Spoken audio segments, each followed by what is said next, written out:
जय श्री हरि विष्णु। राधे राधे दोस्तों, आप सभी का मेरे चैनल में बहुत बहुत स्वागत है। आज हम आपके लिए फिर से एक पौराणिक कथा लेकर आए हैं। एक ऐसी व्यक्ति की कथा जो बहुत ही सरल और सच्चे हृदय के मालिक थे और भगवान की भक्ति में अपना जीवन व्यतीत करते थे। तो दोस्तों, कथा पूरी सुनिएगा और अच्छी लगे तो प्लीज लाइक, चैनल को सब्सक्राइब जरूर कीजिएगा। दक्षिण में गोदावरी के किनारे कानकावी नाम की एक नगरी थी। वहीं रामदास रहते थे। जाति का चमार था, परंतु अत्यंत सरल हृदय का और सत्य और न्याय की कमाई खाने वाला और प्रभु भक्त का निरंतर चिंतन करने वाला भक्त था। रामदास की पतिव्रता स्त्री का नाम मूली था। दंपति में बड़ा प्रेम था।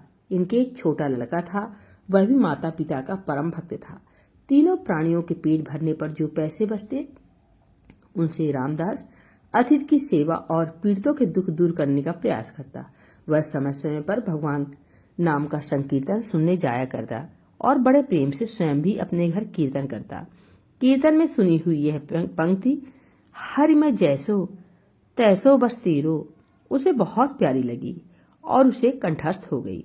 वह निरंतर इसी पंक्ति को गुनगुनाता हुआ सारे काम किया करता। वह सचमुच अपने को भगवान का दास और आशीष समझकर मन ही मन आनंद में भरा रहता। भगवान तो भाव के भूखे होते हैं। वह रामदास के ऐसे प्रेम को देखकर उसे अब अपनाना चाहते थे। कुछ और गहनों के साथ ही कहीं से एक सुंदर विलक्षण स्वर्णयुक्त शालिग्राम की विशाल मूर्ति चुरा लाए थे, जो उनके लिए सिर्फ एक पत्थर था। उनमें से एक चोर के जूते टूट गए थे। उसने सोचा, इस पत्थर के बदले में जो जूते की जोड़ी मिल जाए तो बहुत अच्छा। भगवत प्रेरणा से शालिग्राम की मूर्ति को लेकर वह सीधा रामदास के घर पहुंचा और मूर्ति उसे दिखाकर कहने लगा, अरे भाई, देख यह कैसे मजेदार पत्थर है।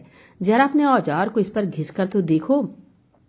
अच्छा काम देता है, पर इसके बदले में मुझे एक जोड़ी जूते देने पड़ेंगे। चोर की आवाज सुनकर वह चौंका। उसके भजन में भंग पड़ा। उसने समझा कोई खरीदार है। उसने जूते की एक जोड़ी चोर के सामने रख दी। चोर ने उसे पहनकर दामों की जगह वह मूर्ति रामदास के हाथ पर रख दी। रामदास अभी तक अर्धचेतन अवस्था में था। उसका मन तो बस प्रभु के विग्रह की ओर खिंचा हुआ था, इसलिए पैसे लेने की बात याद नहीं रही। मूर्ति को उसने अपने सामने रख दिया और उसी पर औजार घिसने लगा। भगवान शालिग्राम। एक दिन एक ब्राह्मण उस तरफ से निकले। शालिग्राम की ऐसी अनोखी मूर्ति चमार के पत्थर की जगह देखकर उन्हें बहुत दुख हुआ। उस समय रामदास उस गोल मूर्ति को पैरों के बीच में रखकर उस पर औजार घिस रहा था। ब्राह्मण ने विचार किया, भला बंदरों को हीरे की कीमत का क्या पता, यह चमार शालिग्राम को क्या पहचाने। उन्होंने मूर्ति खरीदने का विचार कर नजदीक आकर उनसे कहा, भाई, आज मैं तुमसे एक चीज मांगता हूँ, तुम मुझे देकर पुण्य लाभ कर। यह पत्थर मुझे बहुत सुंदर लगता है, मेरे नेत्र इससे हटाए नहीं हटते। रामदास जी ने ब्राह्मण के इस दीन भाव को देखकर वह पत्थर ब्राह्मण को दे दिया। पंडित जी इस दुर्लभ मूर्ति को पाकर बड़े ही प्रसन्न हुए। वे उसे घर ले आए। उन्होंने कुएं के जल से स्नान किया, फिर पवित्र स्वच्छ वस्त्र पहनकर शालिग्राम भगवान को पंचामृत से स्नान करा, सिंहासन पर पधार कर षोडोपचार की पूजा की। पंडित जी बड़ी विधि से भगवान की पूजा करते, परंतु उनके हृदय में दैवी गुण नहीं था। उसमें लोभ, ईर्ष्या, कामना, भोग वासना, इंद्रिय सुख की लालसा, क्रोध, वैर आदि दुर्गुण भरे थे। रामदास अशिक्षित था, परंतु उसका हृदय बड़ा ही पवित्र था। उसके मन में लोभ, इच्छा, भोग इच्छा, क्रोध और वैर आदि का निशान भी नहीं था। भगवान शालिग्राम ने विचार किया, आहा, जब यह परम श्रद्धा व भक्ति पूर्वक गीत गोविंद गाता हुआ मेरी मूर्ति पर जल छोड़कर अपना औजार घिसता था, उस समय मुझे ऐसा लगता था मानो कोई परम भक्त मेरा शरीर पोंछ रहा है। जब वह मेरा नाम संकीर्तन करता हुआ मूर्ति को पैर पर रखकर उस पर चमड़ा रखकर काटता था, तब मुझे ऐसा लगता मानो मेरे अंगों पर कोई भक्त चंदन कस्तूरी का लेप कर रहा है। अवश्य ही उसको मेरे यथार्थ स्वरूप का ज्ञान नहीं है, परंतु उसने अपनी सरल, विशुद्ध, निस्वार्थ भक्ति से मुझे वश में कर लिया है। मैं जैसा विशुद्ध और निस्वार्थ भक्ति से वश होता हूँ, वैसा दूसरे किसी साधन से नहीं होता हूँ। ब्राह्मण की पूजा सच्ची नहीं है, वह मेरा भक्त नहीं है, वह तो अपनी कामनाओं का भक्त है। यह विचार कर भगवान शालिग्राम ने पुनः रामदास के घर जाने का निश्चय किया और रात को स्वप्न में ब्राह्मण से कहा, तू मुझे रामदास के घर पहुंचा दे। ब्राह्मण सुबह ही रामदास के घर शालिग्राम की मूर्ति को लेकर पहुंच गया और उसने रामदास से कहा, रामदास, ये कोई साधारण पत्थर नहीं है, ये तो साक्षात भगवान ही है, तीनों लोकों के स्वामी हैं। अब तो बहुत प्रेम से इनकी पूजा करो।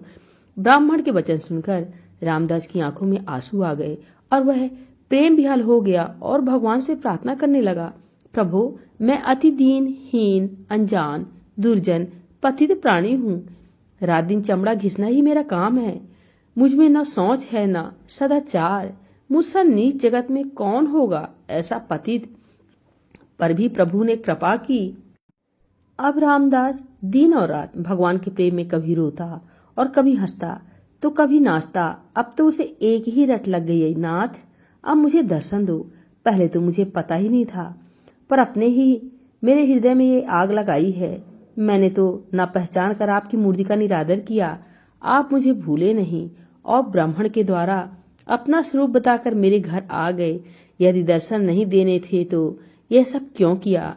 एक बार अपने सांवरे सलोने चांद से मुखड़े की झांकी दिखाकर मेरे मन को सदा के लिए चुरा लो। मेरे मोहन, करुणा की वर्षा कर दो इस कंगाल पर। एक बार दर्शन दे दो और मुझे कृतार्थ करो।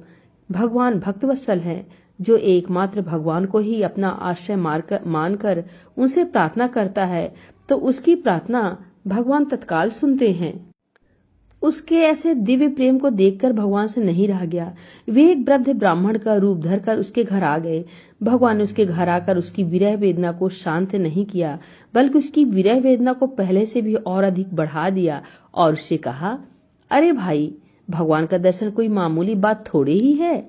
बड़े बड़े देवता, योगी, मुनि अनंत काल तक तप, ध्यान और समाधि करने पर भी जिनका दर्शन नहीं कर पाते, तो जैसे मनुष्य को उनके दर्शन कैसे हो सकते हैं? यह सुनकर रामदास की आंखों से झरझर आंसू बहने लगे। उसने कहा, हे देव, मैं क्या करूं? मुझसे रहा नहीं जाता और मेरा यह दृढ़ विश्वास है कि मेरे नाथ दीन बंधु हैं, दया के अपार सागर है, मुझे दर्शन जरूर देंगे। पति कैसे ही रंग रूप का क्यों न हो, पर पत्नी का पति में टूट प्रेम होता है। ऐसे ही मैं अपने स्वामी के स्नेह को परख चुका हूँ। यूं कहते कहते रामदास का कंठ रुध गया। ऐसे दृढ़ विश्वास व अनन्य प्रेम को देखकर भगवान से बिल्कुल रहा नहीं गया। वे अपने भक्त को अपने से मिलाकर एक करने के लिए छटपटाने लगे। अकस्मात अनंत कोटि सूर्यों का प्रकाश छा गया। रामदास की आंखें मूंद गई। उसने हृदय में देखा, भगवान मदन मोहन त्रिभंगी लाल मुस्कुराते हुए मधुर मधुर मुरली बजा रहे हैं और कह रहे हैं, आ मेरे पास आ, कैसा सुंदर रूप है। वह आनंद सागर में डूब गया। अचानक आंखें खुली तो देखता है सामने भी प्रभु का वही दिव्य सच्चिदानंद घन विग्रह विराजमान है। रामदास के आनंद का पारावार नहीं रहा। उसकी सारी व्याकुलता सदा के लिए मिट गई।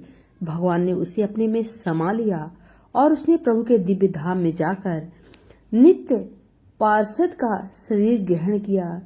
बोले भगवान विष्णु की जय, श्री लक्ष्मी नारायण भगवान की जय, भोलेनाथ भगवान की जय।